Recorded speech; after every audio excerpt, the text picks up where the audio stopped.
Between the coastlines of Britain, Norway, Denmark, and the Netherlands lies a stretch of gray water that's claimed more lives than almost any other sea on Earth, the North Sea.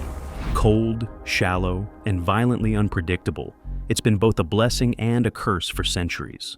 Fishermen, explorers, and oil workers have all faced its fury, and many never came back. From above, it looks calm, but beneath the surface lies a perfect storm of danger. Shifting sandbanks, freezing temperatures, brutal winds, and waves that can rise faster than humans can react. It's not the biggest ocean or the deepest, but it's one of the most treacherous. The North Sea isn't just deadly because of weather, it's deadly by design. Its geography, climate, and history all combine into a natural trap. A sea that has swallowed ships, erased coastlines, and rewritten entire maps. Join us as we look into why the North Sea is one of the ocean's deadliest waters.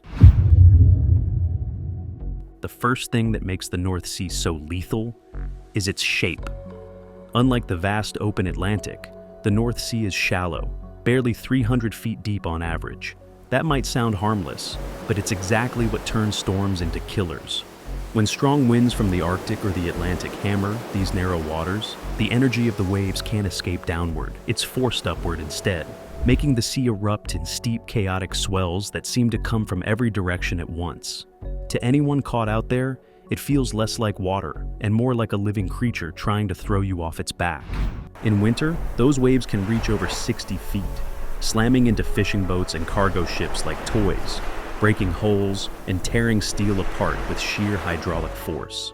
And then there are the sandbanks, ever-shifting invisible underwater dunes that rearrange themselves with every storm. A route that was safe one week can become a death trap the next. Before modern GPS, countless sailors were lost to these hidden ridges, their ships ripped open within sight of land, the lights of safety flickering cruelly on the horizon. Even today, with radar, satellites, and advanced forecasting, the North Sea refuses to be fully understood. Oil platforms report rogue waves rising out of calm seas, massive solitary walls of water that seem to defy physics, appearing without warning, then vanishing just as fast. For the people who work here, fishermen, rig crews, naval officers, there's an unspoken truth. No amount of technology can tame this sea. In the North Sea, the line between safety and disaster isn't measured in miles or minutes. It's measured in seconds. If geography builds the trap, the weather springs it. The North Sea sits right in the collision zone between warm, humid air from the Gulf Stream and cold, dense air from the Arctic. That's a recipe for chaos, a place where pressure systems fight instead of blend. Storms here don't announce themselves, they erupt. Within hours, calm skies can twist into a howling nightmare of wind, sleet, and waves that move like liquid mountains.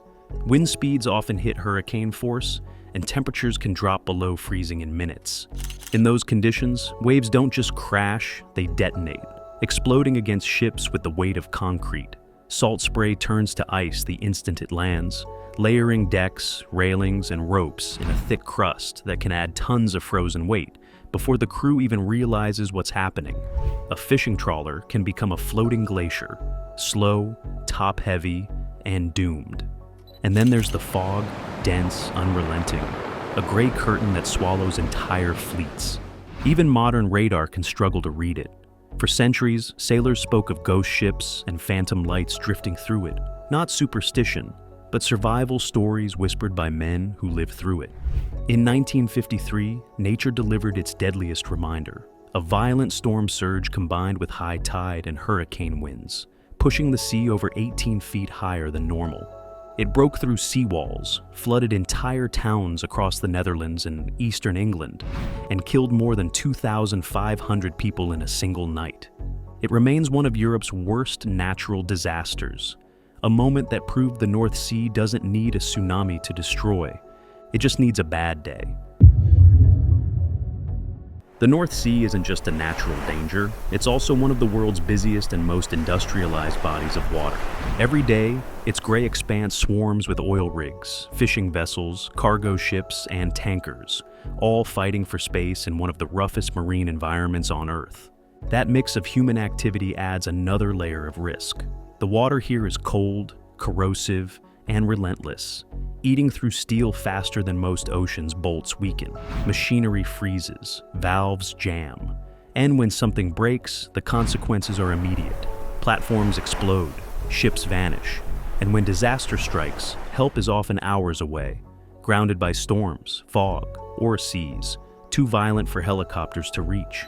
In 1988, tragedy proved how thin the margin for error really is. The Piper Alpha oil platform erupted in flames after a small maintenance mistake, a single valve left open. Within minutes, the entire rig was an inferno. 167 men died, many jumping into freezing black water that killed them before rescue teams could arrive. It remains the deadliest offshore disaster in history. Even now, rescue missions in the North Sea are among the hardest and most dangerous in the world. The water temperature can plunge below 40 degrees Fahrenheit, 4 degrees Celsius, cold enough to cause hypothermia and unconsciousness in under 5 minutes.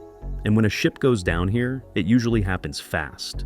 The waves don't give second chances. For the people who work these waters, oil crews, fishermen, engineers, survival isn't about bravery, it's about respect. Respect for a sea that's claimed more lives than any warship or storm alone. Because in the North Sea, nature doesn't care how tough you are, only how prepared. The North Sea doesn't just take lives, it takes land. For centuries, it's been eating away at Europe's coastlines, reshaping entire nations one storm at a time. In medieval records, the sea is described almost like a living thing, a predator that never stops advancing. Whole stretches of eastern England, Germany, and the Netherlands were slowly devoured by storm surges and erosion. Entire villages vanished overnight, gone so completely that their names survive only in old maps and folklore. One of the most haunting examples is Dunwich, once a thriving English port city in the 13th century, rivaling London in wealth and size. Then came the storms.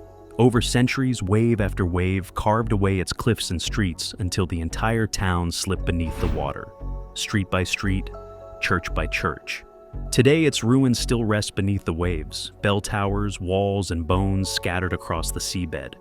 Divers call it the Atlantis of Britain, but Dunwich was just one of many. In 1362, the North Sea unleashed its greatest fury in a disaster known as the Grote Mandrenke, the Great Drowning of Men. A single monstrous storm surge swept across the coasts of Denmark, Germany, and the Netherlands, drowning more than 25,000 people and erasing entire towns from history. Fertile farmland became salt marsh. Islands were split apart. Rivers changed course. The map of Europe was permanently redrawn. The North Sea doesn't respect borders or history. It builds and destroys, takes and returns, shaping the coastlines that define Northern Europe even now. Today, humans fight back. After centuries of loss, flood, and tragedy, the people who live along the North Sea have learned that survival means engineering on a scale nature can respect. Projects like the Dutch Delta Works, a vast system of dams, sluices, and storm surge barriers, stand as monuments to human resilience. Some call it the eighth wonder of the world, an entire coastline redesigned to hold back disaster. But even these marvels weren't built to conquer the sea, only to endure it, because every wall, every barrier, every steel gate must face the same truth. The North Sea is always changing, and now climate change is tipping the balance again. Rising sea levels, stronger winds, and warmer currents mean the storms of the past are only a glimpse of what's coming. What was once a 100-year flood could soon strike every decade.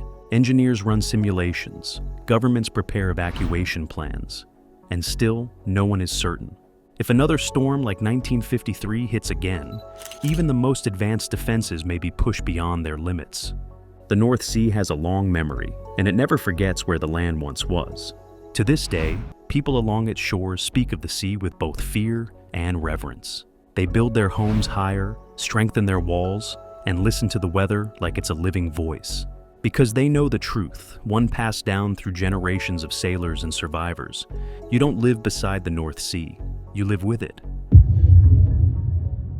Every ocean has its temperament. The Pacific is vast and mysterious, the Atlantic, bold and unpredictable. But the North Sea is personal, it's intimate, it's right there, a gray mirror that gives and takes in equal measure. It built empires, it powered economies, it connected nations, but it never forgot its nature. Beneath the oil platforms and wind farms, the North Sea still remembers the bones of ships, the ghosts of villages, and the cold silence of those it claimed. It's not the biggest sea or the deepest, but for those who know it, it's the one you never underestimate. Because the North Sea doesn't need to roar to remind you it's dangerous. All it takes is one wave.